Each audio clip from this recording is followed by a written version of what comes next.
Ladies and gentlemen, good evening and welcome to the fourth Furphy Literary, and I haven't even had a drink, Literary Awards, I will at some point, Australia's premier short story competition, which has once again gathered an impressive list of over 600 entries, I believe, from across Australia, a list of entries that has been edited down, to borrow a literary term, to the final few, and from that we will find out later on who our winner is for 2023.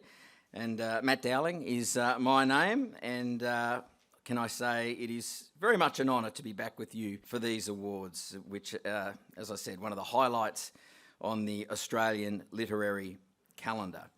So there's a lot to talk about tonight, over the next hour or two, a lot of people to hear from, and just for something completely different to what we've done in the past, which I may or may not be a part of, but there'll be a short play.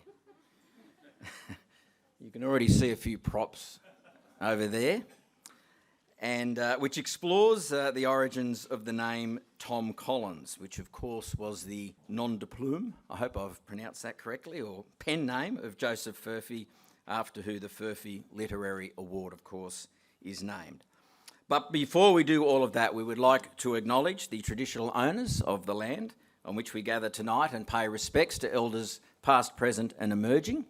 And on that note, I would now like to call on Uncle Reuben from the Yorta Yorta Nation for a welcome to country. Thank you, Uncle Reuben. Good evening, everybody, and welcome to the greatest city of Shepparton. I'm Uncle Reuben Bucks, a Yorta Yorta elder, and I'd like to do the welcome for you. Yorta Yorta people are the traditional landowners of this country, and Yorta Yorta people have still got connections to land, water and culture. And Yorta Yorta people are made up of 16 family groups, and I'd like to acknowledge my ancestors, both past, present and emerging. And I'd also like to thank you for having me come along and do that welcome. Thank you. Thank you very much for that, Uncle Reuben. And on the subject of welcomes, please make welcome two people who have taken the vision of the Furphy Literary Award and have made it a reality. They are the co-directors of the Furphy Foundation, Sam Furphy and Adam Furphy. Thanks, Matt. I'm going first, so Sam's coming up in a minute. Adam Furphy is my name, and thank you, Uncle Reuben, for that welcome to country and for being with us here tonight. I'd like to add our acknowledgement to the traditional owners of the lands and pay respect to elders past and present. Welcome also to our Mayor of Greater Shepparton, Councillor Shane Sarley, and his wife Lydia. I think I've got that pronunciation not quite right, but closer than I was going to have it until she informed me of how to do it. So thank you. Great for you to be with us tonight. Shepparton Councillor is also Anthony Brophy, is with us tonight. I'm not sure if Ben Ladson's here, but if you're here, Ben, I haven't seen you, but welcome also. Welcome to our various members of Parliament who are with us tonight. Federal Member for Nichols, the Honourable Sam Birrell MP, welcome to you.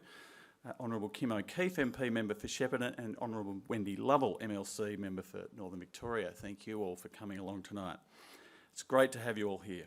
Stephen Merrilees, Chair of SAM, and Melinda Martin, the CEO of this amazing venue. It's a great pleasure to, well, I suppose welcome you here, but the reciprocal of that, I suppose. SAM's already a very special place to us and to a great many in this community and beyond. So great to have the opportunity to be here tonight. I'd like to also welcome last year's Furphy Literary Award winner Kate Kennedy, who's with us tonight, and also a number of previous place getters in the competition. It's great to have some FLA alumni, if you like, to join us tonight, celebrating the latest graduates, perhaps we might call them. Courtney Nichols, I think, is here. I haven't seen Courtney, but Courtney is from Hardy Grant, publisher of the Furphy Anthology, which is on sale at the front, along with a number of books by a mixture of past winners and our judges, of course.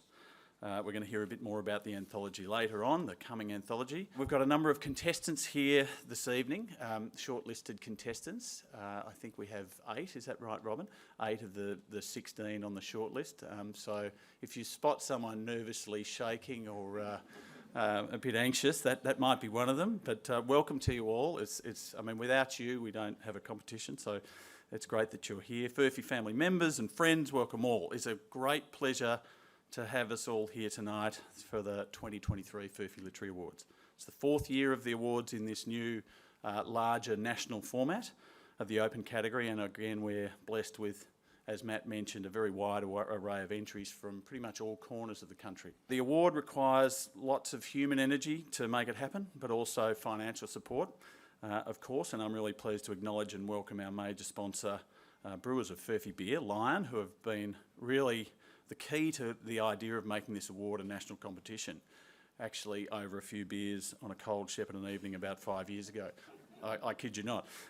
This is where it was born. Welcome to Matt Mackay from Lion, who's here. He's the brand manager of Furphy Beer. Great to have him here, but also a very warm welcome to Warren Pawsey, who Warren is the OG, I think the kids say now, the original brewer of Furphy Beer. He conceived it. There he is, right there. So welcome, Warren. It's really lovely to have you here. A lot of water, a lot of beer has flowed under the bridge since those early days, and it's terrific to see. So you created that great taste, and he's been busily brewing it ever since. So terrific. We're really pleased to have the support of our other sponsors. La Trobe University, of course. Elizabeth Capp is here tonight, our campus director, who's taken her hard hat off and joined us tonight. So there's a new, bigger campus coming for Shepparton for La Trobe University. So that's terrific. And of course, thank you to the City of Greater Shepparton and the Golden Valley Libraries, also who are part of our sponsorship group, both for tonight and for tomorrow's Junior and Youth Award, which will be happening at the library. 150 odd people coming along to that, which is terrific. I'd like to thank our advisory board. We have an advisory board that helps steer this show on the road. Justine von Riebnitz, Elizabeth Capp, Melanie Holt, Felicity Massione, taking over from Kevin Priest. Thank you very much. And our thinning judges and junior and youth judges, many of whom are here tonight. We'll hear a bit more about that in a minute. Again, it's a huge amount of work to get through, a lot of reading, and then the hard work of selecting. And of course, someone needs to organise all this and make it all happen. And normally, she is doing that, trying to wrangle and find out where the judges are all over the place. Anson's usually in the middle of Australia, and we've got judges in Europe and what have you. This year she flipped it on her head. She went travelling and bought a Starlink thanks to Elon Musk, and managed to stay in contact and ran it all, beautifully. Anyway, we'll talk a bit more about Robin later on, but Robin Black is our wonderful event coordinator. Thank you very much for all the work that you've done. I'll introduce my cousin Sam. So these awards are a team effort, but also a joint project between Sam and I and our respective family businesses, Furphy Foundry and J. Furphy and Sons. And in 2023, it's 150 years since John Furphy packed up his business in Kyneton and brought it across to Shepparton. So we've been here in town for 150 years, which is certainly less than some, but it's quite a long time. Along with the Furphy Museum and other activities, this award gives us a real focus to reflect on the Furphy history and continue to add to it. So it's a great privilege to do that. These awards in particular have been nurtured over many years first by Sam's father Roger, but more recently by Sam himself, and he's really pushed to get us where we are today, which is now 4 years in, I think going very well. So I'd like to introduce Sam, and you'll hear from him. Thanks very much, Ed, and great to see everyone. It's a great show tonight, so thank you so much for making the effort to be here. Of course, the Furphy Literary Awards would not be possible without the interest shown from writers across the country, and with over 600 entries again received this year, we want to thank our entrants sincerely for their creative efforts in preparing their short stories for this competition. For those that are not aware, each story must be longer than 5,000 words. Now, this compaction can be challenging for a good storyteller, as more, in many cases, can be easier. It can be fiction or non-fiction and must align with our theme, Australian life in all its diversity. The Furphy Literary Awards honour our great-great-grand-uncle and Australian author Joseph Furphy, whose major work, Such Is Life, is recognised as an Australian classic. Published in 1903, Such Is Life, like his other works, captured the Australian character and custom, life and scenery in a unique way that is rich and detailed. Joseph was born in 1843 in the Yarra Valley and developed a love of books from an early age, Shakespeare and the Bible being the two most available to him. As a young man, he worked in various agricultural pursuits before establishing himself as a bullock driver up in the Riverina district of New South Wales. And it was this chapter of his life that gave him the experiences and contemplations which gave rise to so much of his later writing. In 1883, he lost his bullocks and his business and found himself in Shepparton working in his brother's foundry to support his family. Whilst the job in the foundry robbed him of his independence, it did provide the one thing that was most critical to him, and that was time. Time to write in his small cottage at the back of the foundry under the light of a lantern, thus produced Such Is Life under the pen name Tom Collins. Such Is Life sold 1,100 copies in his lifetime. Joseph moved to Fremantle, where he died in 1912. Today, his work remains a thoughtful and colourful insight into an earlier Australia, and we could be not prouder to present the Furphy Literary Awards to add to his legacy and to Australian writing. Thank you. I would now like to call on the Mayor of the City of Greater Shepparton, Councillor Shane Sarley, to say a few words. And with the and just to let you know as well, Greater Shepparton is a major supporter of both the Open and Junior Awards. And now, Shane, I know you don't want me to take, I don't know how many of the stats that you've got. Have you got many of the stats in your little talk tonight, or can I give a few out? You better give them a few out. Okay, I don't want to. Remember, you said don't steal all my material, and I didn't want to do it.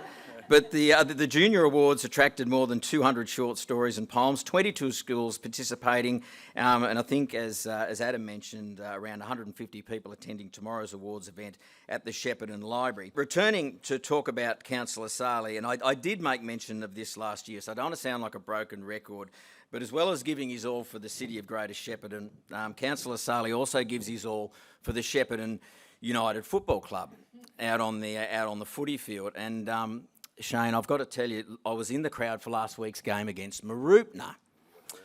Yeah, and not necessarily dirt on you. I know it was a pretty tough game for your boys, but watching the game with me was none other than Greater Shepparton Deputy Mayor, Councillor Anthony Brophy, over there, barracking for Mooroopna, by the way. And I said to Brof, if Shane gets knocked out right now, does that automatically make you the mayor? And you know what? His eyes lit up. And he said, and you know this is true, Brave, I hadn't thought of that, but you know what, Shane? I reckon he had. I reckon he had. In fact, I reckon that's why he goes to the footy, to see if you make it through. In any case, I'll let you decide if that's a Furphy or not. It's a true story, though. Ladies and gentlemen, still standing, still the Mayor of Greater Shepparton. Please welcome Councillor Shane Sarley. That is a true story, and someone did come up to me at half-time during last week's game and made mention of Brof's positive words about me, and I did say to Brof, senior football's at 2 o'clock, and I think the only thing you've done at 2 o'clock is have lunch. So, no, it's good. It's always good to be here. I said to Adam, it's amazing how quickly the year has gone, and obviously so much has happened in that last year as well. This was one of the first events I was able to attend last year as Mayor, so it's amazing when it was in the calendar again. To be honest, you honestly think it's earlier than what it is, but it has been already 12 months. So, so many things happen, and it's great to be back here tonight. I too would like to acknowledge our traditional owners on behalf of Greater Shepparton City Council and acknowledge the Yorta Yorta peoples of the land, which now comprises Greater Shepparton. And we pay our respect to their elders, and we acknowledge the memory of their ancestors. Also here, we obviously are well aware that Brof, our Deputy Mayor, is here. Always appreciate his support at these events. Sam Birrell is here, the Honourable Wendy Lovell and Kim O'Keefe. Great to see you guys here as well.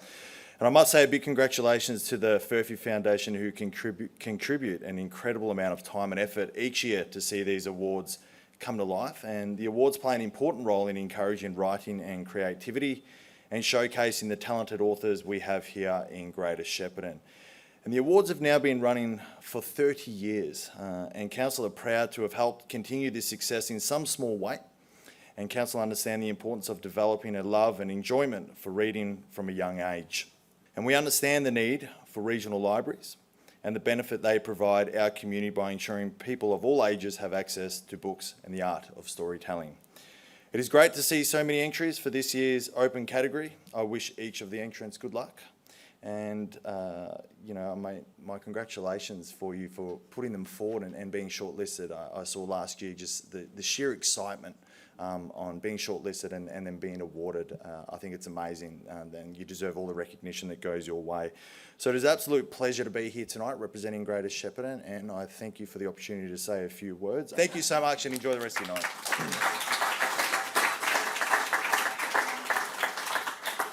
Thank you very much, Councillor Shane Sarley. Now, when it comes to the Furphy Literary Award, our next guest really should need little or no introduction, which is just as well Kate Kennedy, because according to Wikipedia, which I looked up this week, you haven't written a word since 2014, which I know is not the case.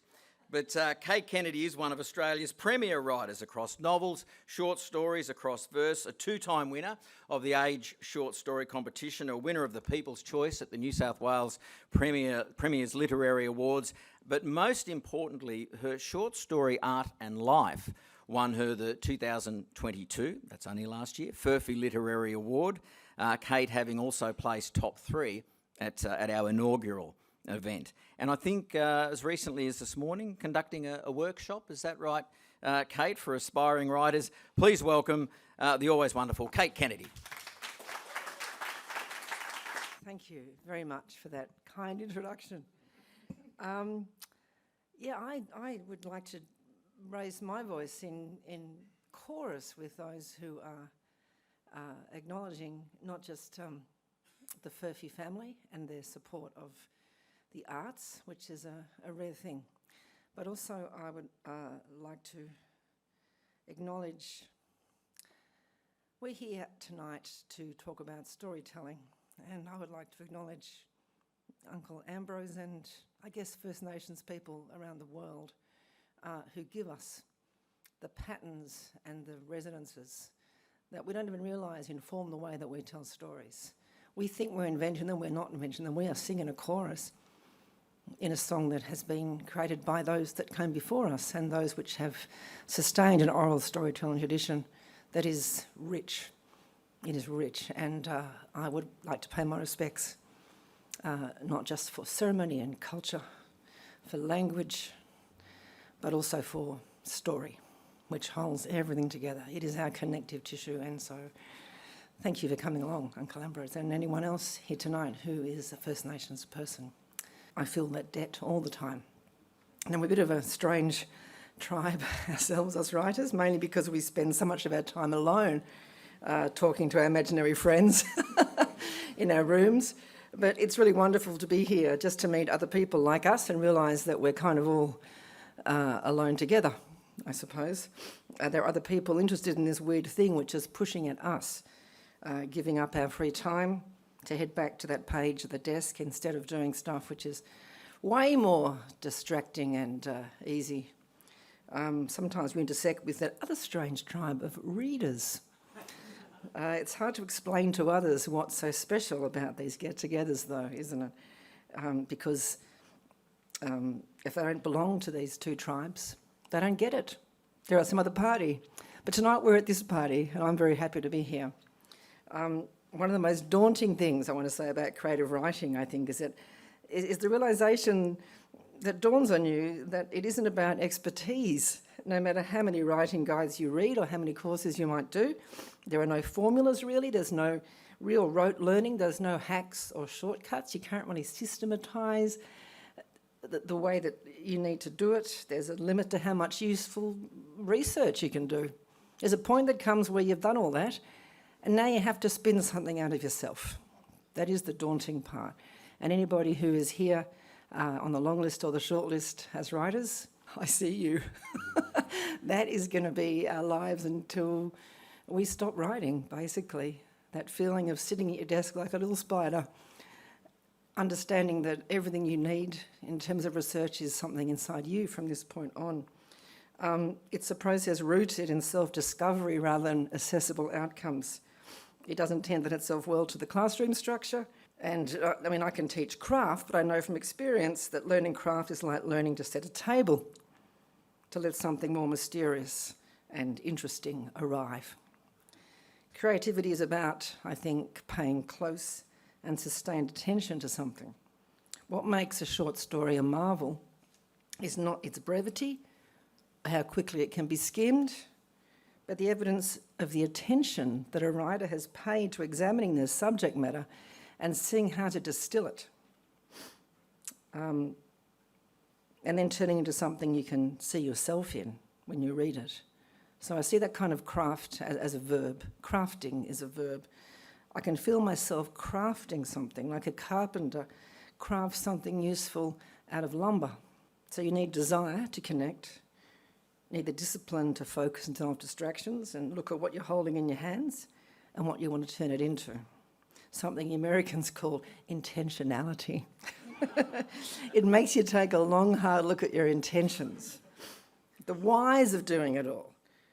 When there's so much other entertaining and low-stakes stuff out there begging for your attention, promising you way more rewarding things most of the time than this. Now, perhaps, like you, I spent my childhood, my adolescence, and a large proportion of my 20s reading. By the time I started writing in my mid-30s, it came after a lifetime of the kind of brain activity that I had gravitated towards as my own personal addiction, I suppose. The pleasure and pain of being transported inside the skin of somebody who wasn't me. Of trying temporarily to get outside of myself, almost literally to get over myself, literally and figuratively. To try this feeling of what would it be like to be in the head of someone who is not me. Now, we seem to be in a state of global deficit in what many psychologists and experts are calling radical empathy, this parabolic projection into otherness with a kind of compassion, which is what storytelling and fiction has always been about. As Neil Gaiman says, fiction gives us empathy. It puts us inside the minds of other people. It gives us the gifts of seeing the world through their eyes. Fiction is a lie that tells us true things over and over again. Now, I am writing to try and provoke this empathy. For me, that's the only game in town. Whatever form, whatever genre, whatever narrative, that's what I'm trying to do for myself and for the person reading what I'm writing. Because story is about transformation. A character goes into a story one way and comes out the other end a little bit different. So if I submit this possibility of allowing myself to permit this transformation, this change, strangely enough, the writing itself becomes a transformative experience, which becomes its own reward, in a way. The process rather than the outcome gets me back to the desk. So in many ways, I'm writing fiction for purely selfish reasons, to get over myself, to get outside myself, to feel the stretch of difficult empathy, trying on how it feels to be inside the skin of another. Now I'm after a bit of coherence, and I am after surprise. The American poet Robert Frost said in a great essay about poetry once, "No surprise for the writer, no surprise for the reader. No tears for the writer, no tears for the reader." That's why all of my stories, personally, are about people that I've made up, but also about things which, for one reason or another, have haunted me. They're based on experiences, events, exchanges, and things overheard that I have lain awake worrying about and thinking about, sometimes weeping about. They're the things in the 3 a.m. churn. They haunt me like a lock that I have lost the key for. And I've realised over the years that for good or for ill, language and fiction have become like my lockpick. I spend my dreaming or my insomnia hours listening for the tumblers in that lock. Sometimes if I get lucky, I feel the tumblers fall. And I can turn the handle, and some door somewhere swings open, and I get to see what's beyond it, or how different it is now from my memory of it. And every story I've ever written is a prism I've shaped out of one of those hauntings. I wish I had a master key, but I do not. I'm practicing how to make something that you, the reader, can step into, like a shelter. Something another person can recognise themselves in. And I want to own these characters that I invent as aspects of me, but also not me. Because if I've managed this process well enough, they're also aspects of my reader, whether they're a Year 12 student or the old woman behind me in the queue at the supermarket this morning. That fictional voice is like a voice in my head speaking to me, opening up how it feels to be something other than me temporarily, and yet human and recognisable, and dare I say, forgivable. That's very important to me, that forgivability, that fallibility. That's the world shortage at the moment, isn't it? That's the deficit. I want to unmask that bruise. We all share it and we all hide it, and a story helps us sit with it. I especially want to commend the Furphy team, the Furphy family, for encouraging young people to write as part of their support for this competition. Because this world seems a pretty incoherent and random and chaotic place. And writing something lets us see some kind of pattern, which in turn lets us see it as something more coherent and therefore a bit more comprehensible. And we get to shift ourselves and soothe ourselves. It would be nice to model to younger people that there's a place in their overscheduled and oversubscribed life where that simple thing gets valued. The belief that their ordinary, non-superhero, non-CGI inner lives are real and worth respecting, and so are their ideas about the world. So I do want to commend you guys. It's so important. They're the inheritors. I've come to find myself that this ordinariness, as I circle it in my own material, weirdly and movingly heroic, to the point where I return to it again and again as subject matter. I think it's going to preoccupy me for the rest of my life, actually. Anton Chekhov, the great humanitarian Russian writer, was sort of criticised by a fair number of people, by critics, for not creating subject matter that was kind of more worthy. And he said, I like ordinary people, actually, that they're the ones around me in my life. In fact, what he said was, I still lack a political, religious and philosophical worldview. I change it every month. So I'll have to limit myself to descriptions of how my heroes love, marry, give birth, die, and how they speak. And the short story was Chekhov's favourite form too. Like Joseph Furphy, he was a busy man with a ton of people depending on him, needing him for all kinds of things, leaving him no time except late at night, like Joseph, out in his shed with the lamp, trying to finish stories. He was an expert at the short comic sketch, which he sold for many years to support his entire family. And he was only, like Joseph Furphy, only really appreciated posthumously. That's a common pattern that keeps emerging that I find a bit alarming, actually. So coherence and surprise, my gateway drugs to being a short story writer. Now, the jury's still out about whether we love something, we love doing it because we're good at it, or whether we're good at it because we love it. No one can tell us which of those things comes first, or there's no doubt there's a measurable hit of dopamine to the brain when we surprise ourselves, that little rush of pleasure of making something and feeling gratified and surprised by it. That's a totally different set of neural pathways than the pleasure we feel at merely consuming something. No matter how good Netflix is, no matter how good that movie is, no matter how good anything that gives us that little epiphany rush of pleasure, there is nothing to compare with making something and surprising yourself with what you've made and finishing it. Man, I can't tell you how good it feels to finish something. And yes, I haven't had a book published since 2012. There's many things on my desk that are pulling at me to finish. And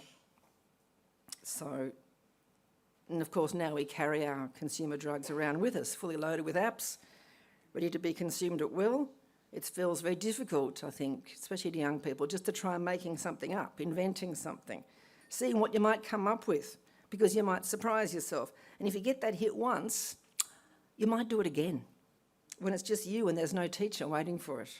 You might do it just for the pleasure and enlightenment of it. You might see the power of being a maker rather than just a well-primed consumer. That is what I'm hoping. And so speaking of pleasure, the other endorphin rush to the brain, which works to cancel out anxiety and boredom, of course, is humour. Laughing. Humour lights up our neural pathways like a transfusion. It also reduces fear. It is the antidote for embarrassment. A resistance to having a go at something, like telling a story, is also rooted in fear. And so laughter in the face of fear is a powerful bonding experience. And there's a beautiful tradition in Australian storytelling, which is the telling of Furphies, the tall tale, which winks at us over the campfire and lets us know that we are part of this. We're in on the joke. We know this is just a story, being spun to keep us entertained and keep us around that fire, I think waiting for our turn. I love it, and I don't want to lose it. It was my grandparents who taught it to me, and it was their generation who understood that being a good storyteller wasn't about who went to school the longest, who had the luxury of going to university, or travelling overseas, or even writing your memoirs for future generations. My grandparents did none of these things, but they taught me how to hold my own around the table, to remember how to tell a joke well, how to spin a yarn and embellish it to keep everyone entertained, to thread all the elements onto that string of memory and recite those shared stories like a kind of a rosary, like a talisman against forgetting. They're gone now, so I'm the one holding the rosary now, just as you are. You're the ones holding the stories of your families and your lives. Now, oral storytelling events over this century are trying to bring back something of this. And there are people who work as story coaches for these events to train people to see what they've got and how to unspool it to keep an audience listening. We've become very shy and strangulated about this, but I thought, why, I wonder? What have we lost that makes us so reluctant to do this? I'm so interested in this. I went to Ireland last year, and you go to the pub or something and someone would just stand up and just sing a song. It wasn't like, everyone pay attention now because Andrew's going to sing a song. There was none of that. It was just, I feel moved to stand and sing. And someone else would be moved to stand and do something else and sit down again. You didn't have to listen, but of course you wanted to. What's happened to us that we don't do that anymore? Storytelling is our antidote. And I think for many of us, it's our inspiration just to keep going, to hold it together, to practice getting over ourselves. Now, I didn't learn to write from visiting writers coming to my school because nobody ever visited my school. I had no idea what a writer or any other creative practitioner might even look like. But I had a teacher who was moved by the poems that she read aloud to us. I could see it. It was strangely electrifying to think, as a fairly shy and bookish child and young person, that this was our continuum, that something written by someone hundreds of years ago in a different language, a different culture, had almost exactly the same thoughts and feelings that I had. And my hard-working and rather strict English teacher saw it too, and she read it aloud for us. And I heard the genuine emotion in her voice. I remember that moment to this day. She stopped and she wiped her eyes. She did not apologise. That is what did it for me. So I thought I would maybe tell you a little story just to finish up before we get on to the important thing of tonight, which is acknowledging not just the people who have won prizes in this competition, but the people who have entered this competition. This is what being a maker is about. And so I have a little story about this, and it's a story that is from a disenfranchised group of people. It's a Yiddish story from Europe. It's called The Blue Coat. Now, long ago, in a cold country in Europe, a country where you need lots of warm clothes, It's very chilly in the winter. A family had a baby boy. Now, the grandfather of this baby was a tailor, someone who makes clothes for a living. He bought some beautiful warm blue cloth and he stitched a big cosy baby's blanket for his grandson. With every stitch, he put his love into that blanket. When that baby boy was wrapped in that blanket, he felt like he was being hugged. When he was just lying alone in his cot, he could feel it. And as the little boy grew, he learned to crawl, then to toddle, and then to walk. And wherever he went, he dragged that beautiful blue blanket around with him. And one day his mum shook her head and she wagged her finger and she said, "Look at that, that blanket's nearly worn out. You better get it fixed. Let's take it back to grandfather." Took it back to the granddad.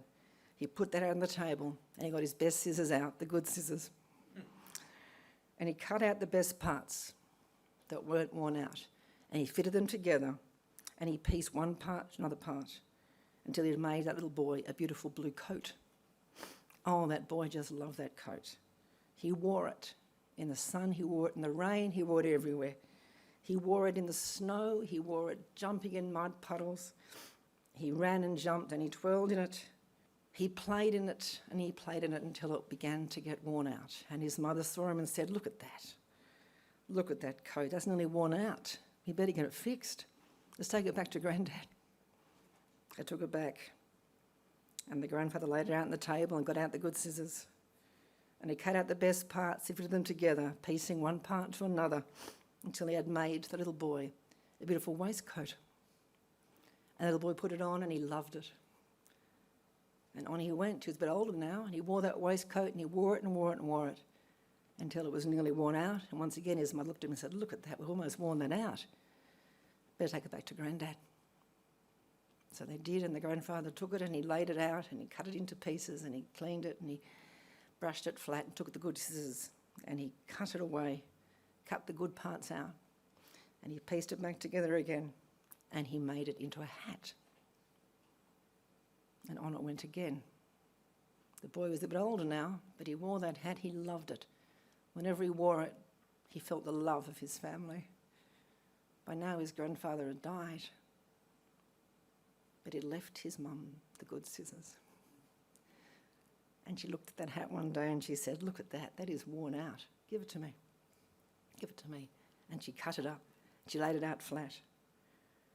And she took out the pieces that were worn out and she cut the pieces that were good and she put part against part. And all that was left was enough to make a little bow tie. But the boy loved it and he wore it. He was a young man by now. And he wore it through months and months, the winter and the summer. He wore it out, he wore it to work, he wore it when he went out to meet people, he went out dancing, he wore his bow tie, and of course over time the bow tie began to wear out. And his mum said, "Look at that, look at your tie, it's almost worn out. Come and give it to me." She was quite old by now. But she took the bow tie and she laid it out flat and she cut away the bits that were worn and she saved the bits that were good and she pieced those little pieces together. There was just enough for a button. And she sewed the button onto the boy's new shirt. Whenever he touched it, he felt the warmth and love he had felt as a baby under his blanket in his cot. But time passed, of course, and even the button began to get worn out. So he took it back to his mother. She said, "Look at that. Look at how that's worn out. Give it to me." He took the button. And she laid it out and she cut away the bits that were worn out. And she sewed it up. And she used what she could until she had made him a story. Thank you very much. Told you she was wonderful. Thank you very much, Kate Kennedy. You're a very hard act to follow, can I say. At this stage of the evening, and Kate is right, we are getting towards the business end of the season, as we say, and you'll find out who our top place getters are and the winner of the Furphy Literary Award. But before that, we'd like to introduce you, as I move this way a little bit, because I'll just be keeping an eye on the screen, to the judges who make that decision. And there's lots of judges. There's thinning judges, and then there is the judges who ultimately decide who wins the award. And there we go. There's the first one up on the screen, being Anson Cameron, the author of 6 novels, 2 collections of short stories, and a memoir, Boy Hoodlum, a favourite read of mine, and on my bookshelf at home. And Anson also currently writes a column for The Age and has been involved with this award, the Furphy Literary Award, from the outset. And no surprises there. He is very much a close relative in the Furphy family tree, having been born and raised here in Shepparton. Stephanie Holt is an award-winning writer, editor and educator, a former Mean Gen editor. She currently works with Overland magazine and serves on the board of the Institute of Professional Editors, another of our judges. Margaret Hickey.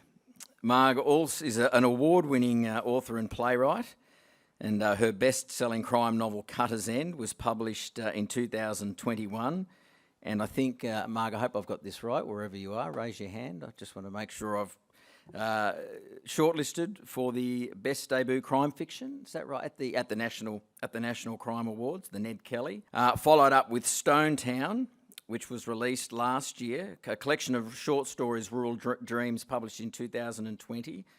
A regular guest on ABC Regional Radio, works as a local English teacher, and has a new book that is on the shelves, isn't it, Marg, called Broken Bay, which is out.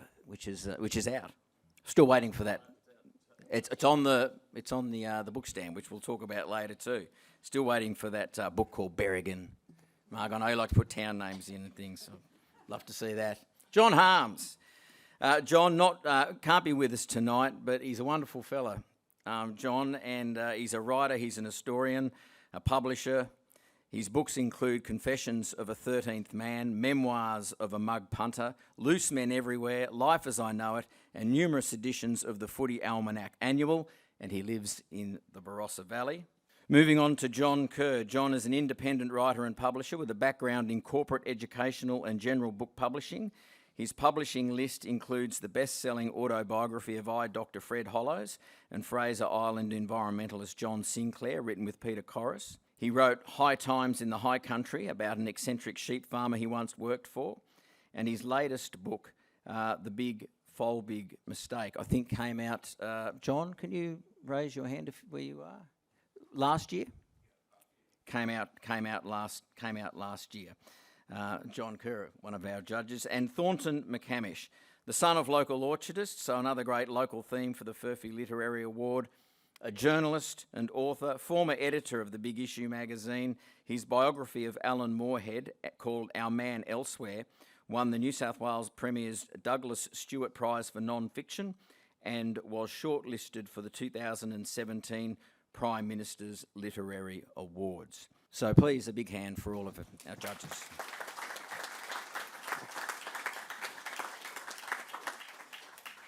Okay, so this is where things get a little bit complex for me. It's time for something a little different, as I talked about earlier on, a touch of the theatrical, if you will. So you're going to have to excuse me as I prepare and talk at the same time and invite some of my fellow actors up to the stage.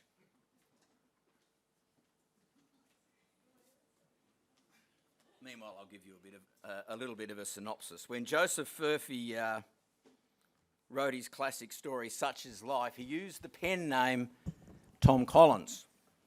But who was Tom Collins? Was he fictitious or a real person? And if he was real, what was his story? As with a lot of great tales, the truth, it seems, is somewhere in between, the essence of a good Furphy, if ever there was one. Ladies and gentlemen, I give you, who is Tom Collins?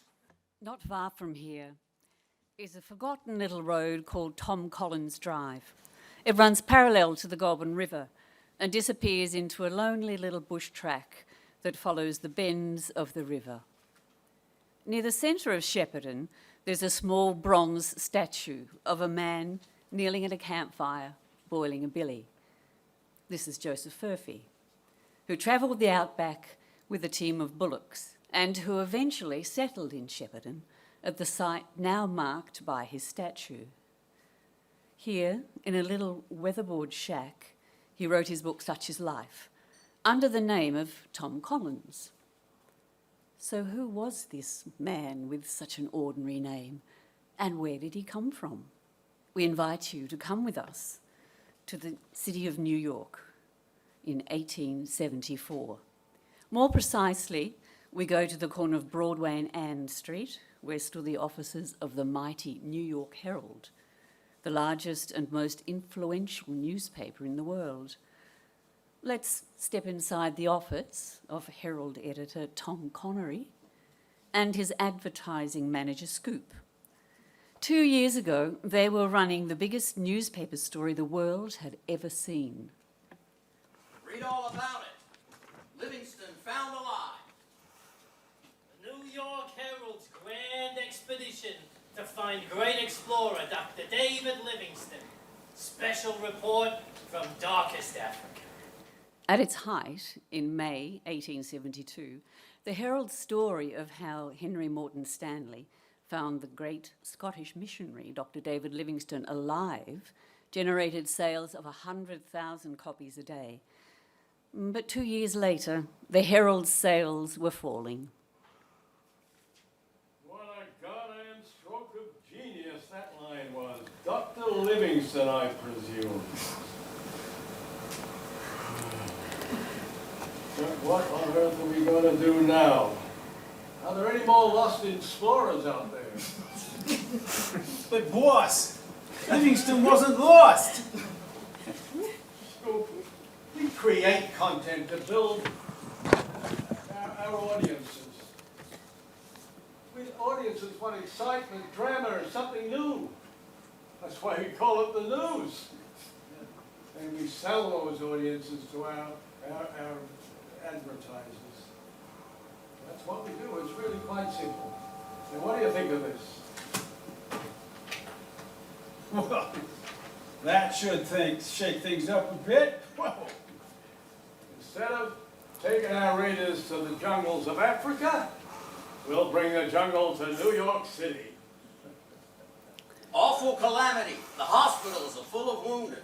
There are 15 bodies at the morgue and several in the various precincts. A sentiment of horror pervades the community. The panther was crouched over Highland's body, gnawing horribly at his head. I recognized his body by the striped shirt, which I could just see hanging tattered from the arm. The African lioness, after saturating herself in the blood of several victims, had been shot by a party of Swedish immigrants. Bringing the jungle to New York City involved a front-page story which ran to 10,000 words on November the 9th, 1874. The story was headlined Carnival of Death, and it was a gruesome and bloodthirsty account of how hordes of dangerous animals were roaming the streets and attacking people after escaping from the city zoo. The story caused panic and mayhem across New York. Schools were closed, and the city mayor pleaded with people to stay indoors. Some men wandered the streets with guns to kill the marauding beasts. Here's what the last paragraph of the story said in small print. The entire story given above is a pure fabrication to highlight the poor state of the zoo cages. But of course, nobody read that far. Now, let's move to a New York bar where advertisers and reporters from rival newspapers discuss the effect of the Herald's entirely fabricated Great Zoo Escape story. Connery's gone too far. He scared the living daylights out of me. He needs damn well cutting down the size. Why don't we make up some news of our own? Like what? Like Tom Connery says you're a fraud. In fact, Tom Connery told me he saw you stepping out with some blonde. Your old lady ain't blonde. You know, get people riled up a little. Yeah, you get a fat lawsuit, too. Hey, look out. Here comes Scoop. What's this? Hey, Scoop, is it true? What true? Oh, people have been saying some pretty nasty things about you. Yeah, like what? Yes, guys been saying you've been passing dud checks. And you were caught stealing from the poor box. What? And your wife too. Apparently she's been doing more than just arranging flowers at the local church group. Hey, who's saying this? Saying I'll break his neck. It was Tom Collins. Tom Collins. Tom Collins. Where is this Tom Collins? I'll wring his neck. I said he was headed to Bennett's Bar on West 42nd. Tom Collins. Ask the barkeep. Why, I ought If you run fast enough, you might just catch him. The Tom Collins joke spread like wildfire among the men of the day. Women had more important things to do than play pranks. They were trying to raise real children, not overgrown ones. Women were also fighting for a little thing called the right to vote. But men found the Tom Collins joke hilarious. Soon, it was to be found on the streets of Philadelphia. It played out in San Francisco, then in London, and finally appeared on the streets of Sydney and Melbourne, and perhaps in Shepparton. Perhaps even a water trust meeting at the Courthouse Hotel. Hey, look! There's that wowzer John Furphy. He reckons the beer's a concoction of the devil. Let's do Tom Collins on him, mate. G'day, John. How's the foundry?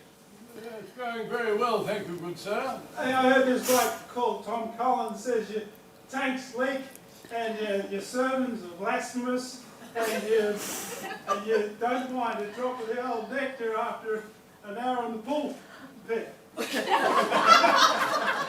Good grief, that's outrageous. Where is this fellow? He said he went to the Australia Hotel. Right, no, I'll catch him down there. I'll sort him out.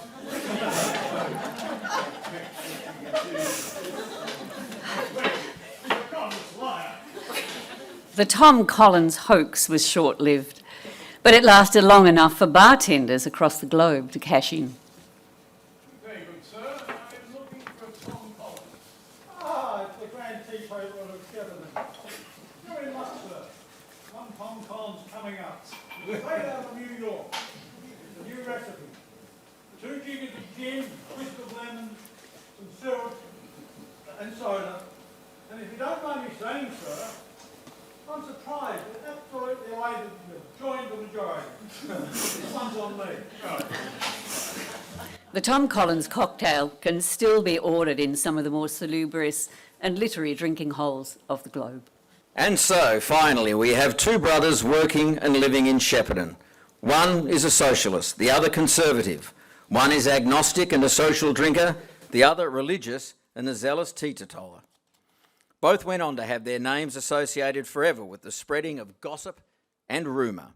One chose this label, the other had it thrust upon him. Today, in another delicious twist of serendipity, or perhaps creative marketing, the Furphy name is on a bottle of beer enjoyed by thousands of storytellers and rumour spreaders in bars across Australia. Meanwhile, a Tom Collins the cocktail is found in more upmarket outlets around the world. Someone call him a taxi.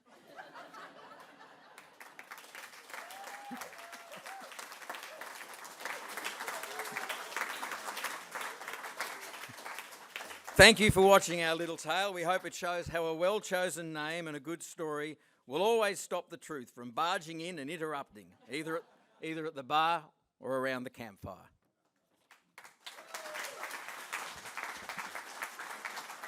Please thank our players tonight. Fiona Keenan, our narrator.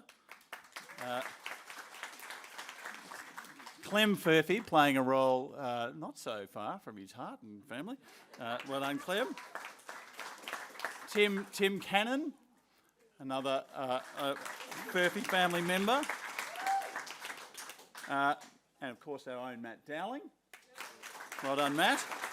And we need to acknowledge, of course, my father, Andrew Furphy, and John Lewis, who have put the words together.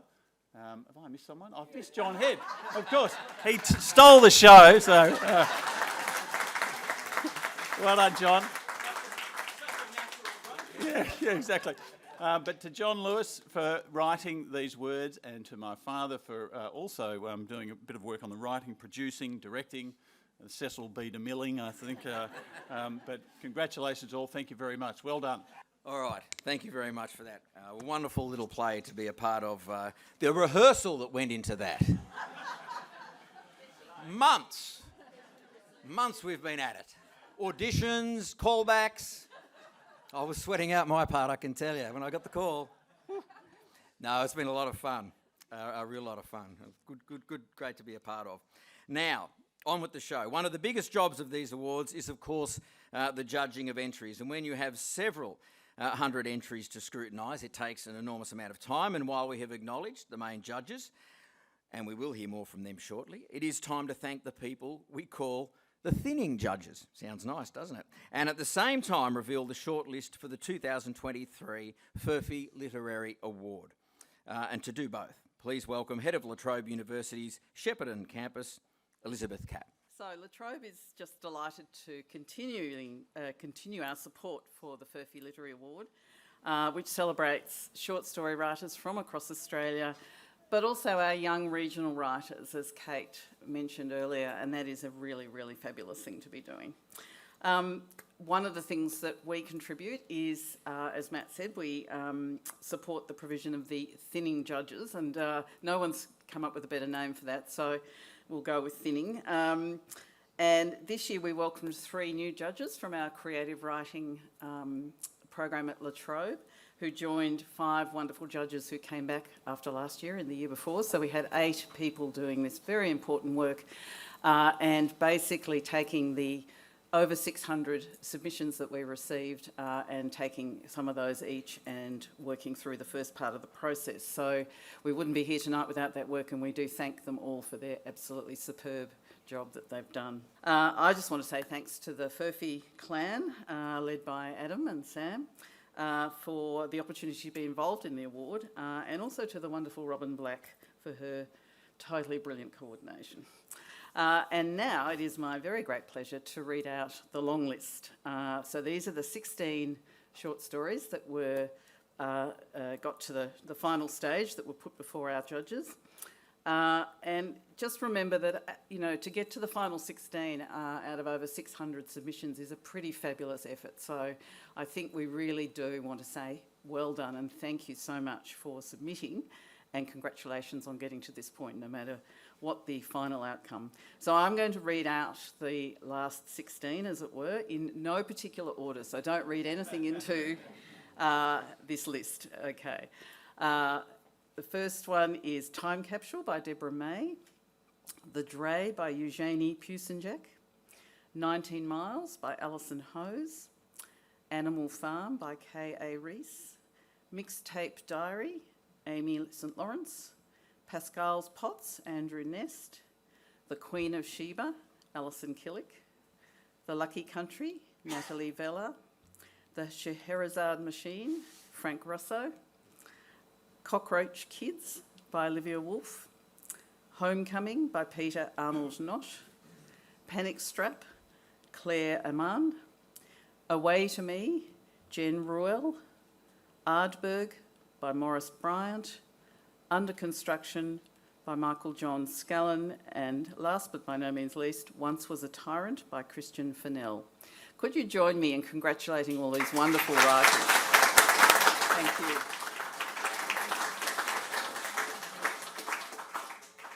Thank you very much for that, Elizabeth. And you might have noticed, as would befit the night, walking in, there's a bit of a mini book stand happening. Joe and Helen are there, and that's where you'll find copies of the Furphy anthology from 2020, 2021 and 2022. This time next year there'll be 2023 to add to the list, along with a selection of other books. But to tell us more about that, and in particular about the Furphy anthology, please welcome Furphy Literary Award Coordinator Robin Black. Thank you, Matt.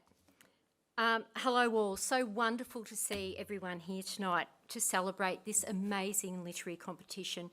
It's my absolute pleasure to be involved in this endeavour and to talk to you for just a few minutes about a really wonderful innovation which is the creation of an anthology of the top 16 entries from each year's competition. Now, normally it would be John Harms here talking about this, and I'm going to try and do it justice for him. John unfortunately couldn't be with us. He sends his regrets and his apologies, and we are missing him. But what an amazing night, and what an amazing collection of talent. A diverse collection of work to entertain us, to engage us, to uplift us, and to challenge us. Congratulations to this year's top 16 finalists. Over 600 entries were received, so to get into the top 16 is pretty good. What is even better is that each year of the Furphy Literary Award, the shortlist, the top 16, have been captured in a beautifully designed book. It's a terrific and very important way to celebrate the stories and the writers, and a great validation for emerging writers whose voices we are only just discovering, as well as those more established writers like Kate, who we are more familiar with. It's a great encouragement for writers to extend the celebration past the normal top 3 in most competitions, first, second and third. It doesn't matter how new or established a writer may be, I'm sure it's quite an uplifting experience to be included in one of these anthologies. Knowing that these books will sit along one another on bookshelves, in libraries, in people's homes, in public libraries for years to come, becoming collector's items over time, perhaps just like the Furphy tanks. It's also a terrific chance for writers to have their work published alongside other great writing, where the sum of the whole magically transcends each individual gem.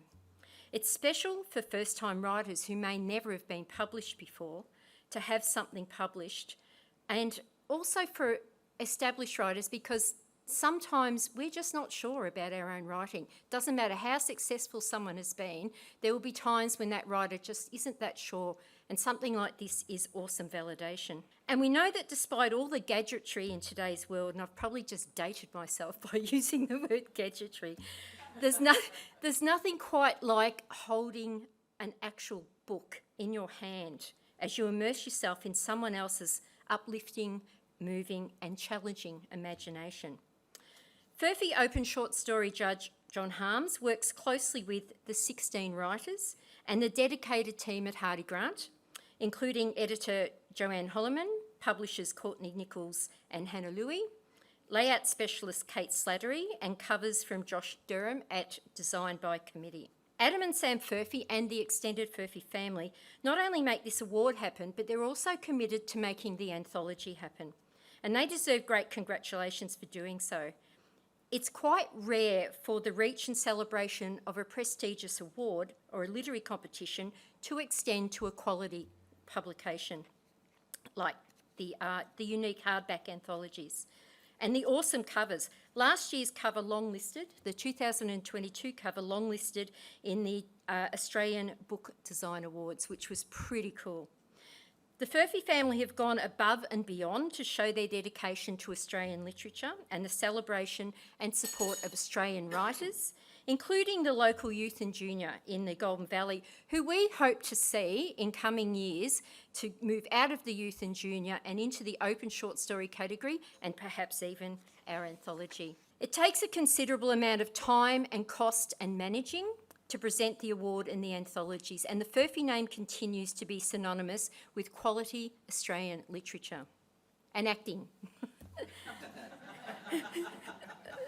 The anthology is available tonight, as said, at the back with Helen and Joe on the Collins bookstore. So get in quick because they will be packing up not long after the formalities tonight in bookstores and on the Furphy Story website. Each year's anthology is different. Each story in each anthology is different, and it makes a terrific present for a variety of readers. These anthology collections of the top 16 stories are important books in Australian literature. It's an appropriate way to do the writers justice, presenting their work the way it deserves to be presented in a quality production. It's a way of telling the world, read this writer, read this story. This writer has something to say and you need to hear it. It also assures writers they are making a contribution to the national literary canon. Joseph Furphy's Such Is Life is allegedly, I've been told, best understood when read as a series of short stories. And each year's anthology blends into this theme perfectly, with the top 16 stories of the competition awesomely, skillfully, wonderfully celebrating Australian life in all its diversity. Thank you. Thank you very much for that, Robin. Well, we've heard quite a bit about the Furphy beer tonight. You've seen it up here on stage, as we should. Now let's hear from a person who helps make it all happen. Matt Mackay is the brand manager of Lion, the brewers of Furphy beer, and the major sponsor of this award. Please make him welcome, Matt Mackay. Good evening, everybody. My name's Matt Mackay, and I'm the proud brand manager of Furphy at Lion Australia. And while the Furphy brand lives in the vernacular and the culture of storytelling, the advertising campaigns and the marketing associated with Furphy beer are all about storytelling. Without great storytelling, we wouldn't be able to share the great tales that are so much a part of Australian life. And so it's really important that we're here tonight. This evening, I have the very pleasant role of representing Lion and Furphy beer as a supporter of the Furphy Literary Awards. Congratulations to all the entrants, and may we all continue a great legacy of storytelling. Cheers. And now we come to the business end of proceedings, if you will, for it is time to find out our top 3 place getters in the 2023 Furphy Literary Award. To announce the winner of 3rd place and the reasons why this author and this story gets a place on the podium, to borrow a sporting term, please welcome Judge Thornton McCamish. Thank you, Matt. I'm going to have to set aside my usual preference for melodrama and suspense and simply go ahead and announce the winner, because I need to know how to pronounce the protagonist of the winner of the 3rd prize this year, and I'm hoping that the author is here to tell me before I butcher it for the next 3 minutes. So let's find out. 3rd prize in the 2023 Furphy Open Section Short Story Competition goes to Natalie Vella for her story, The Lucky Country.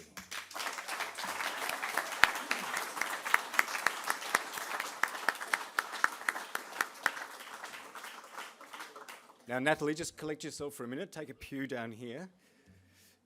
How do you pronounce it? Sorry? Leal. All right, thank you very much. Now, this is the 2nd year running. That's right, isn't it, Robin?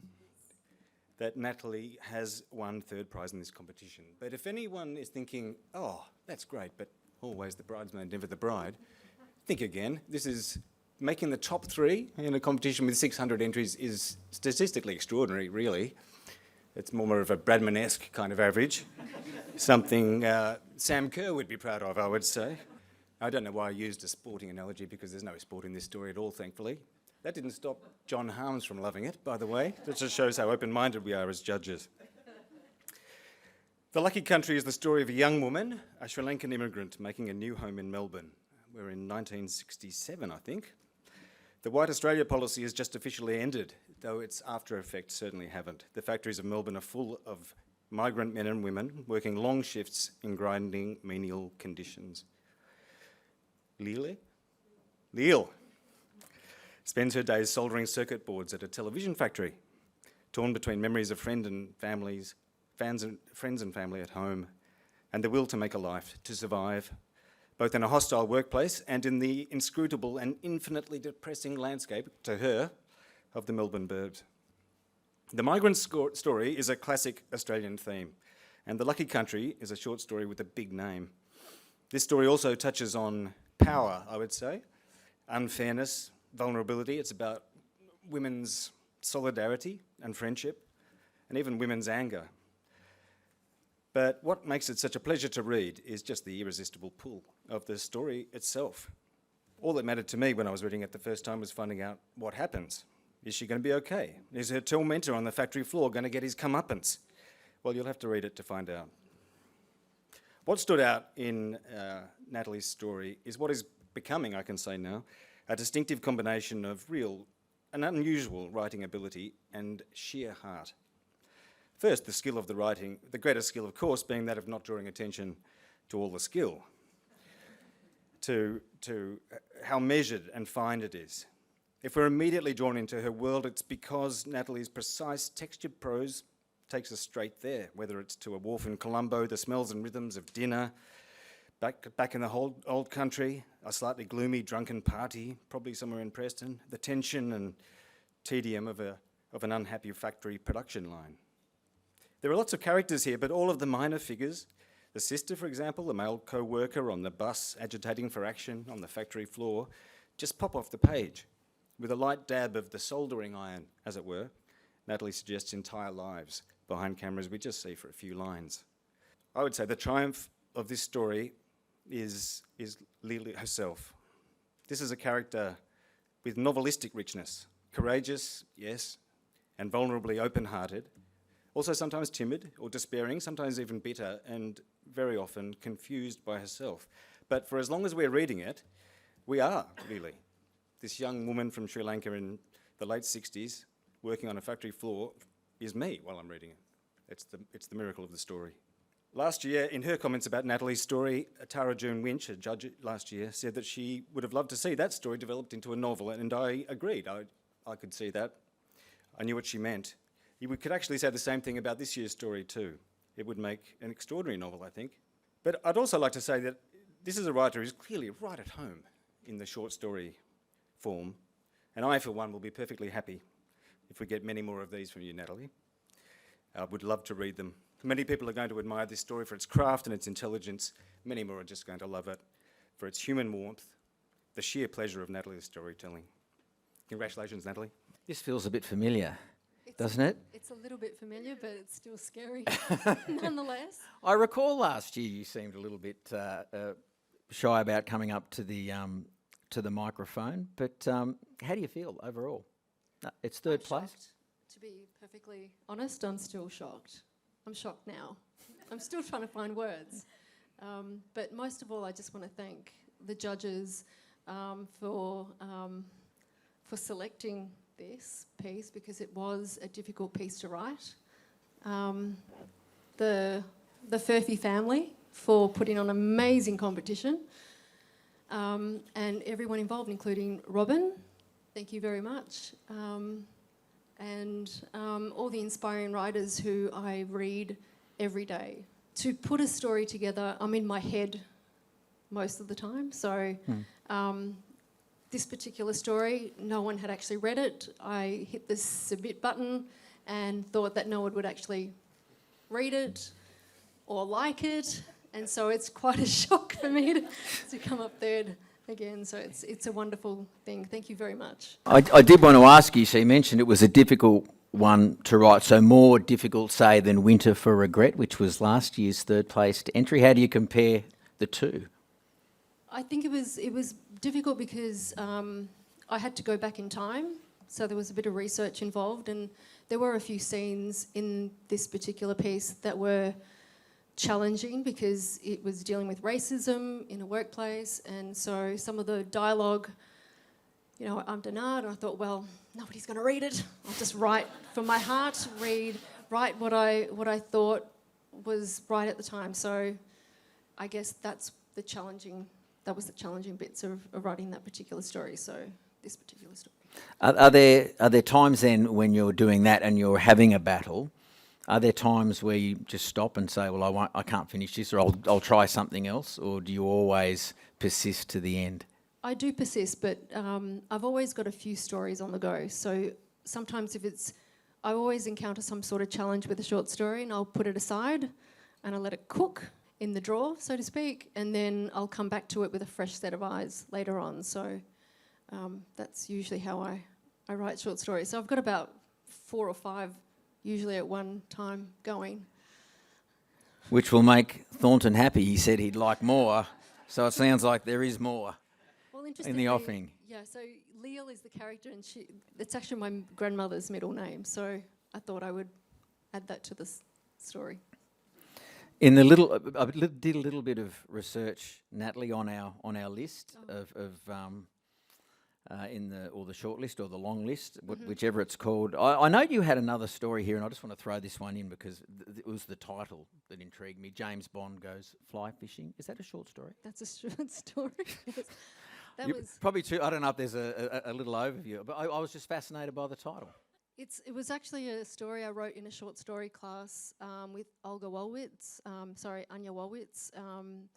who sadly passed away last year or the year before. But I actually developed that short story in a class. I was very angry at the time because of Donald Trump, and I saw the end of the world. So this is a story of an ordinary man called James Bond, who is stuck with a woman in a basement.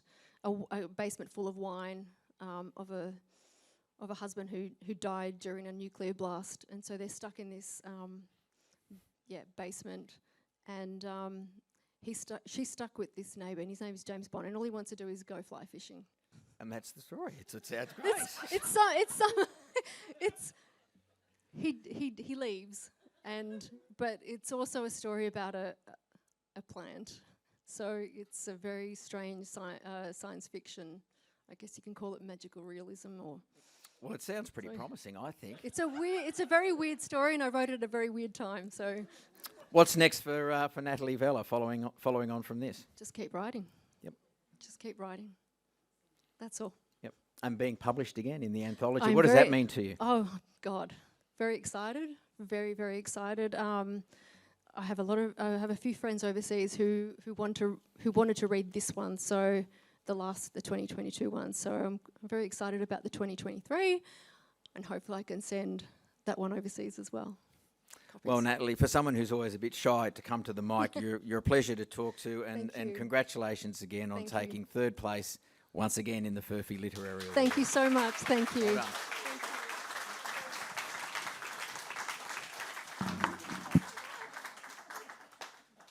Yeah, and I think as Adam said, we will be having some photos up here later on as well.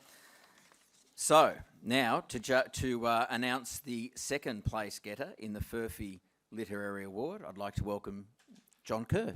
The runner-up for the Furphy Literary Awards 2023 is called The Dray. That's D-R-E-Y. The Dray. First thoughts on opening it, what's the dray? Now that's a good title. You've got curiosity going already, and you've only done 2 words. And I'm going to talk a lot about economy here. This is very economical. Yeah, we've got a title that arouses the reader's emotional or intellectual facilities, a good title, and this one rouses curiosity, a good start. However, and from now on I'm going to be very boring for about a whole paragraph. However, page 1 had sans serif type and block paragraphs. This is not a good start, but provides me with a unique opportunity to show some critical balance and personal grumpiness. For the author left me none in the prose. A sans serif face is perfectly safe as long as it is widely spaced, as a poet printer once said. Suitable for headings, short passages of verse or prose, breakout repeats in magazine columns and the like, but not for continuous prose reading over wide measures like a book. Tests have proved that serif faces are superior for reading speed, comprehension and recall. Science, no less, is on my side. The Furphy anthologies recognise this by recasting all the stories in serif faces and indenting all paragraphs except the first line and those following section breaks. So, short story writers, get with the Furphy anthology strength from the moment you pick up your laptop or PC. Don't leave it to John Harms or Hardy Grant's editors. The first paragraph of The Dray does a lot of plot, time, place and character work. The hero's never named, lives in his 2009 Honda Accord car, parked near trees, with possum guard anti-climb metal shields newly sheathing their trunks on the story's opening night and morning. The slang, the Karens, the avocado toast references, for 2 subtle examples, and details of clothes and surrounds, the use of familiar names like Kmart and Bunnings, establish the protagonist as a relatively young contemporary urban Australian male. He is never named, very unusual in a short story, but I've never felt the want of one in this one. This is not an authorial decision to enhance the applicability of the homeless theme. The necessary setting things up tasks are done seemingly without effort, a hallmark feature of elegant storytelling, and the plot, is already moving while the author does it. Not without a cunning hand, the fictional fact, to me a totally unexpected fact, that the homeless I here has a job to go to, which is left until the last possible moment, in fact, departure for it. The corporation speak at work. Customer care specialist opens the door to a stark contrast. To explain would require a spoiler alert, so I sips my lip. Likewise, introducing the various antagonists who can fairly be called villains in the dray would do so too. But that real estate agents don't exactly come across looking good should not be totally unexpected. And Eugene, I hope I get this right, Presnajuk gives the bastards both barrels in a peculiarly literary sense. At the heart of the dray is a situation and actions that less able hands would run the risk of cuteness. But homelessness in these same hands is a threat to life, limb and property. Made plain by remembered incidents, by a parallel best left to the reader to find by himself or herself. A casual reference by simile to describe an indoor fungal growth invokes the post-apocalyptic TV show and video game The Last of Us, usefully. Even the atmospherics do double duty just to describe a rental dump and conjure up a desperate situation. The protagonist's predicament is appalling and has the moral power, for example, of the social realism of the political documentary-style fiction of Upton Sinclair, who I much admire and no one else ever reads anymore, but earlier 20th century American writer, novelist. Cuteness avoided, there's room for sympathy, empathy and camaraderie that is convincing. I don't know who E. Jane's literary models are, but Ernest Hemingway, who's the author of the six-word novel, For Sale, Baby Shoes, Never Worn. I think she'd be good at it. I think she'd be very good at it. This is very economical writing. Her sparing use of clauses requiring commas,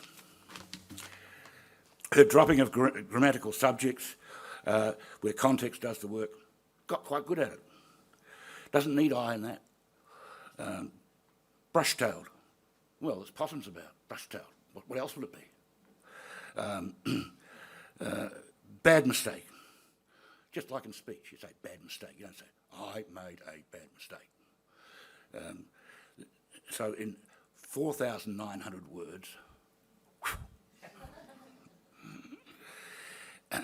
Miss Bosanjak keeps the telling of the story moving forward at a masterly varied pace. She conjures up two generations of the protagonist's family history, the first generation in a very fast brushstrokes indeed. The protagonist's rental and social past does not take up very many words, just a few more strokes, and all this is related in the ups and downs of the action following page one. The pace of a crime or spy thriller stripped down to a short story size. This is very good stuff. It's likely to make you angry about the housing situation today. Very angry, I hope. This is tough meat. Okay, you will find out what a dray is, about the fourth page, just about when the protagonist does. Thank you. John's not reviewing our play, is he? He's quite stern. Could be quite harsh. Eugenie, come forward here if you like. Sure. The pronunciation of your surname, I just want to make sure. Pusenjack. Pusenjack. Yes. Lovely. Well, congratulations. I guess tell us how you're feeling. Oh, look, I'm just blown away. You know, I wasn't expecting to, you know, get second place tonight. I've been in Shepparton for, I think, all of 4 hours. My partner and I just drove down from Canberra today, so it's been an amazing evening, and I've met so many amazing people here tonight, and yeah, you know, it's awesome. tell us a bit more about the Dre. John gave us a bit of an overview there. What inspired it? What was your process in writing it? So the inspiration of all things was a post that I read on Reddit Australia, and it was from like a young person basically saying, I'm about to be kicked out of my rental property. I'm going to be living out of my car. Does anyone have any tips for me? And I couldn't stop thinking about this poor guy and his predicament.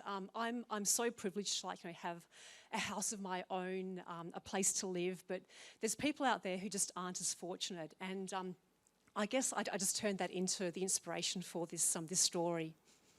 Is this your first time entering the competition? I entered the Furphy last year. I got longlisted. I went one step further tonight, obviously. So yeah, very happy about that. We were talking a bit to Natalie about the writing process, and sometimes it comes easy, sometimes it comes hard. What's it like for you? It really depends. I feel like some stories just flow.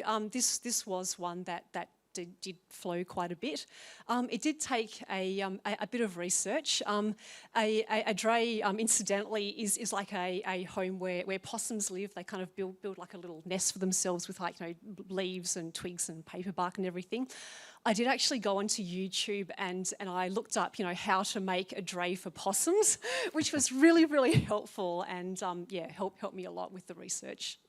Speaking of internet research, and I don't know if this relates to you or not, you've got quite a unique name. I wouldn't imagine there's too many Eugenie Jacks around. I think I'm like the only one.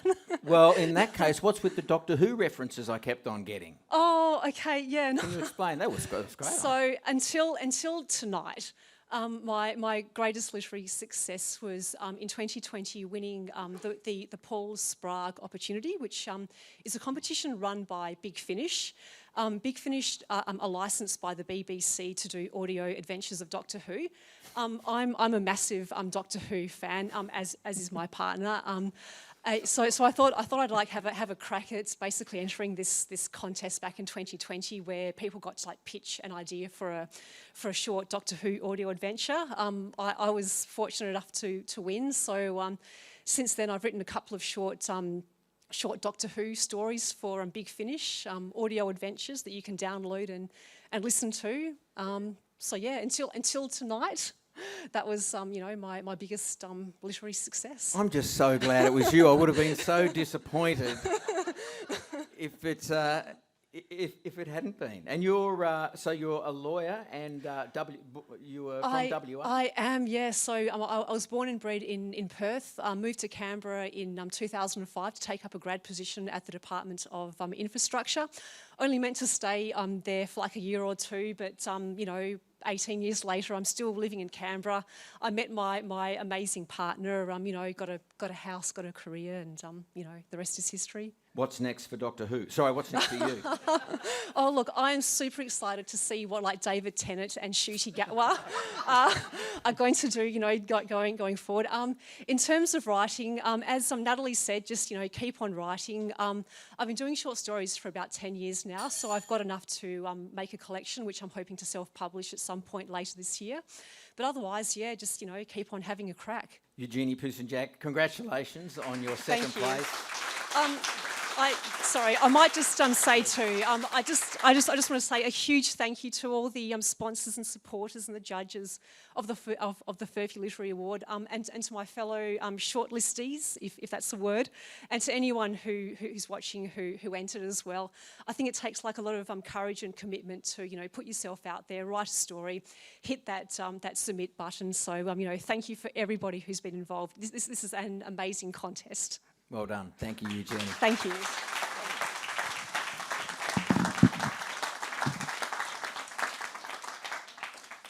All right, which leaves first place in our 2023 winner of the Furphy Literary Award. And to make that announcement, please welcome Anson Cameron. When this whole Furphy beer thing kicked off, I received a phone call from an anonymous representative of the brewery, Lion. And they said to me, Anson, we're considering naming a beer after the Furphy family and after the rumour, that the famous word, Australian word. And he said, you know the Furphys.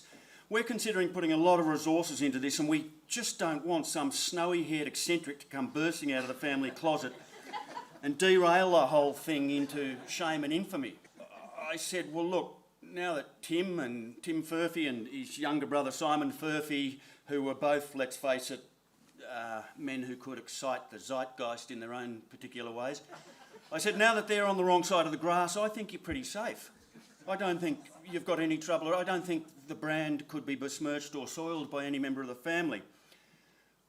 But I had assumed, naturally enough, that the brewery was going to move Andrew Furphy to Fiji or Russia, or I didn't know they were going to give him free rein to do his thing. So you can imagine how my heart skips a beat when I come along here tonight and I hear he's going to do one of his skits. Unleash that on an unsuspecting public. But I've got to say, and I want to congratulate you, Andrew Furphy, and say that I really enjoyed it. And I want to say on behalf of the brewery and myself, we are deeply thankful that you kept some of your more lurid fascinations off the stage tonight. Now on to the short stories. I was reading the entries, the final entries that we read as the judge of the finalists this year while I was travelling in Europe. And when I read the winning short story, which is titled Away to Me, which is a command that you yell to a Kelpie, it took me back to when I was driving along in my dad's ute when I was a kid, and we were listening to whatever came on the radio, and let's say it was Perry Como and Hank Snow, and all of a sudden a Beatles song came on for the first time. And I can't remember what it was. It might have been I Want to Hold Your Hand, or it might have been Love Me Do or something, but it was fresh. It was something bright and joyous, with notes that sparkled and rang. And it just made me look at the radio and go, whoa, what is this? This isn't something that's happened before. And this story, the winning story this year, ambushed me and I think the other judges with a similar gladness as a Beatles song. It's almost impossible not to be sombre as a writer when you're starting out. The only way to show your merit as a scribe is to wrestle with life's profound gravity. And it's an ego trap into which we all fall. I had a look at my first collection of short stories while thinking about this, and it was wall-to-wall gore and heartbreak. There were car wrecks and people selling babies and wives cheating on husbands, and there were gay bashings. And to me, that's why Away to Me, the winning short story, is such a strong and surprising story, because the writer resisted the seductive descent into the crypt. It's a love story, and it's written with a light touch. It's funny. The language is clear, and the author has a close knowledge of the rural world that Joseph Furphy would have recognised and admired and enjoyed. It's populated with rodeo clowns and decorated with CB radios on top of farmhouse fridges. And in this story, a woman feeds her lover steamed lemon curd pudding. I salivated freely while reading it. But above all, this story has a pig-headed refusal to conform to reality. Just when you think it might be headed for the cliched gloom, it ambushes you with fabulism and, perish the thought, happiness. And that's risky for a writer, but it gives away to me a very Australian-flavoured enchantment. It's Willy Wonka fathered by Chips Rafferty. Here's a small excerpt. This is a nativity scene at a primary school. Monique's childhood was full of fresh-baked scones and bottle-fed lambs, but her fondest memory was when she was picked to be Mary in the school's nativity play. In all the hectic madness of crooked halos and shepherds struck with stage fright, the baby Jesus doll went missing. Monique had gone straight to her father with the predicament, and he had walked out into the car park and come back with a chicken under his arm. Amid the backstage bustle, he lay the chicken on its back and hypnotised it. The show must go on, he told her, as she stuffed it up under her frock. At the appropriate moment in the nativity, the fowl was born of Mary. To the surprise and hushed titters of the crowd, Monique felt beautiful, and with the stage lights on her and the shepherds gathered around, as she carefully placed the holy Orpington in the manger and stroked its soft belly feathers while the choir sang.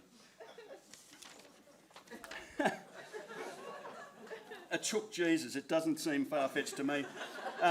And listen to this for romance. Here's a lovely line from the story. He stood up and saw her. the heat haze rising behind her in a golden shimmer. He fell in love. The grin on his face nearly knocked her over. Now, Jane Austen took 300 pages to get that seasoned self-pleasurer, Mr. Darcy, and that little tease, Elizabeth Bennet, together. What's wrong with he fell in love? The grin on his face nearly knocked her over. As succinct an epiphany as you're ever likely to read.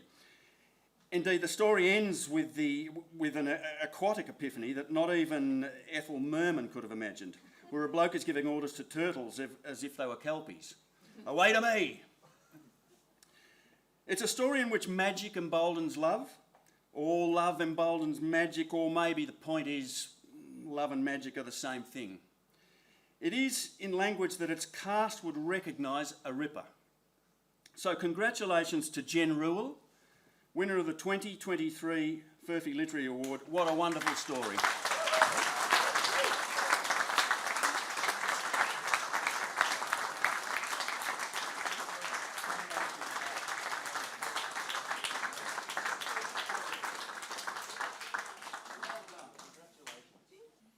Congratulations, Jen. Do you want to take that mic? Thanks. I'll take this mic and ask you how you feel. A bit emotional, actually.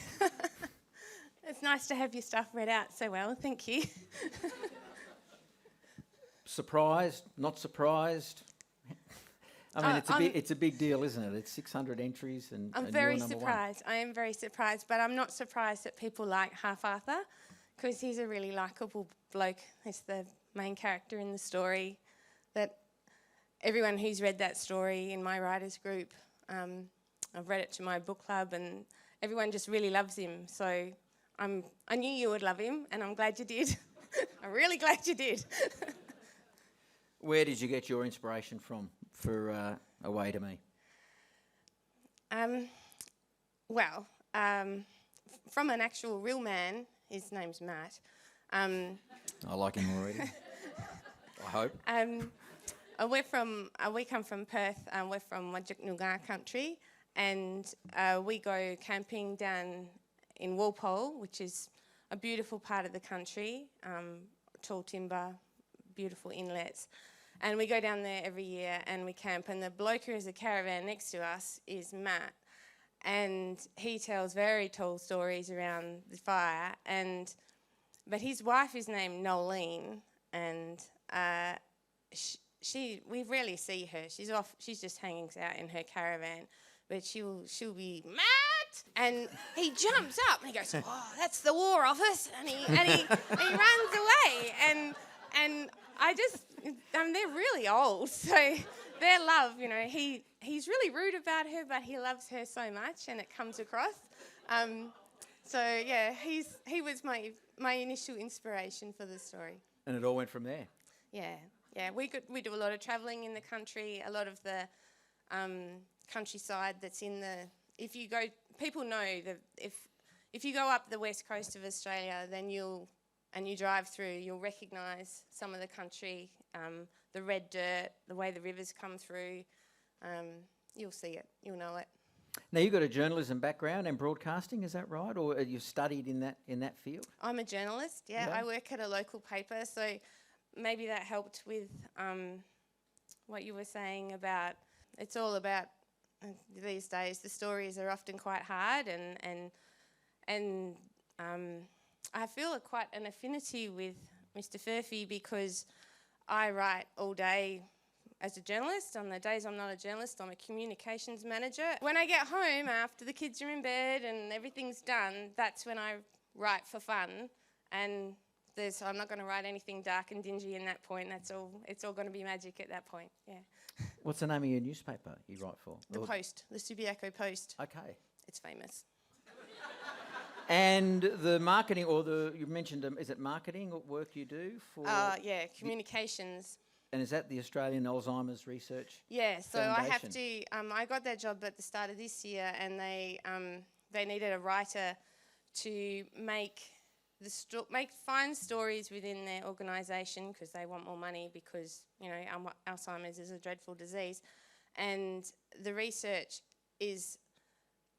I didn't really know much about research, and it is so boring.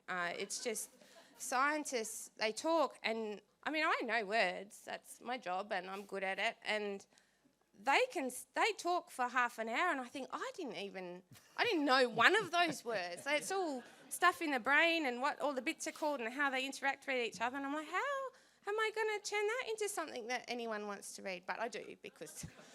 Yeah, and you do it very well. I just wonder where you find the time for all that, because with all that you've mentioned with work and kids and this work you do for the Australian Alzheimer's Research Foundation. So when does the writing take place? Oh, well, when I was born, I was lucky and I signed up for the 36-hour day. So you get extra hours in the evening when you sign up. It's a great first prize financially, $15,000, and the opportunities that go with it. What does it mean for Jen Rule? What does it mean for you and writing as a career? I actually feel really validated as a fiction writer because I write true stuff all the time. It actually gives me validation that my fiction writing is worth pursuing, and I intend to pursue it. As you should, I would think, as you should. And look, one question before you go, and blame Anson because he read it out. Steamed lemon curd pudding, any reason behind that as a scene, the erotic scene in the book? If you found that erotic, that's on you. No, all the food in the book is true Australian food. It's something. No lemons were harmed in the making of the writing of this book. Some, just grated gently. All the food was very well chosen to something that Half Arthur would fill him up and stick his guts together. Because I think what appeals to people about Half Arthur is that when he meets Nolene, his life comes together and she cooks for him, and that is the glue that sticks him together. And I think we all want that in life. We want someone who can help us keep our shit together. Great way to finish. Great message, I think, Jen Rule. Congratulations to you on being our 2023 winner of the Furphy Literary Award. Well done.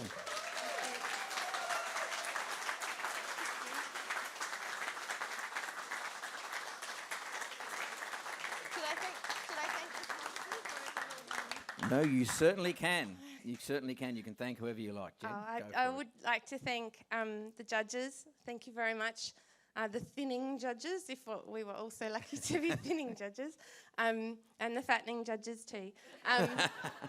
I would like to thank the sponsors, as mentioned, and the Furphy family, which is obviously a really big family in this area. Nice to meet you. In Perth, we have the Matt Furphy House and the Tom Collins House, which is where the writers group are based in Swanbourne. So I have done many a workshop in the Tom Collins House, and it has dark wood, very formal lounge, and I've had cups of tea and biscuits in the kitchen. So it's really nice to kind of put that together with the family. There's a green oval out the front where they play sports, and there's a bushland up behind. And then the other side of the oval, other side of the hill is the SAS, so you can hear their bombs going off and their rifle shots.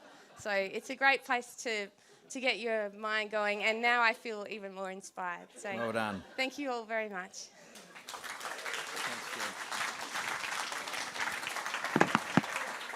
Congratulations to Jen Rule, our 2023 winner of the Furphy Literary Award. Congratulations again to our other place getters, Eugenie Pusenjak and Natalie Vella, our other shortlisted writers, and to everyone from Australia who took part. Hopefully, if you're not here tonight, you'll certainly get to watch the video of the presentation. That concludes the 2003... Oh, an add-on here, sorry, yes. One little add-on, my apologies. No, you're right. We did mention her name earlier tonight, but we would like to just present her a little token of our appreciation, Robin Black.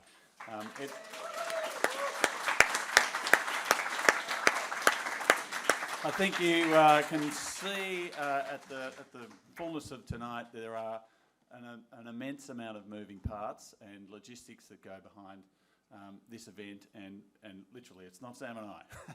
It's Robin. She does a fantastic job, and so thank you very much, Robin, for everything you've done, and we've got another one tomorrow, so it keeps on going. Well done. Thanks very much.